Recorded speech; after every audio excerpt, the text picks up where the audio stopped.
Hey, good afternoon, everybody. This is Bill from Competition Cars. It's Sunday afternoon.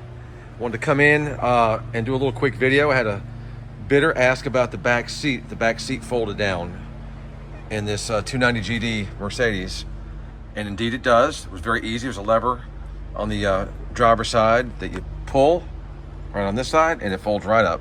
You can fold the top down or fold the whole seat back up. There is a red wire. We tucked it away. My client installed that to potentially put an inverter in. He decided not to do it, so the wire goes to nothing. It's just there.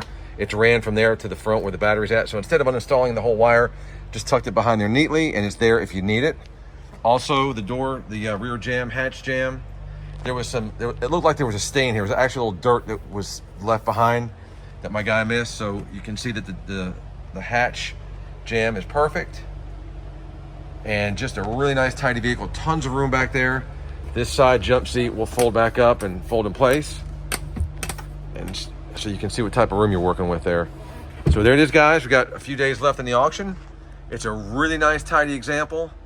There's one lever I want to show you guys. I'll go around the front. I'm going to leave it in there. We could have uninstalled it, but I'm just going to leave it just in case you ever want to put lights back on this or a siren back on.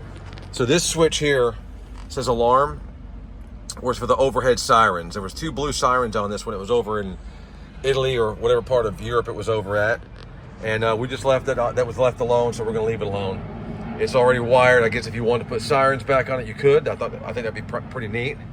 But there it is. Any questions? Put them in the comment section. We appreciate the active bidding and the questions so far. Have a good weekend, and thanks for looking.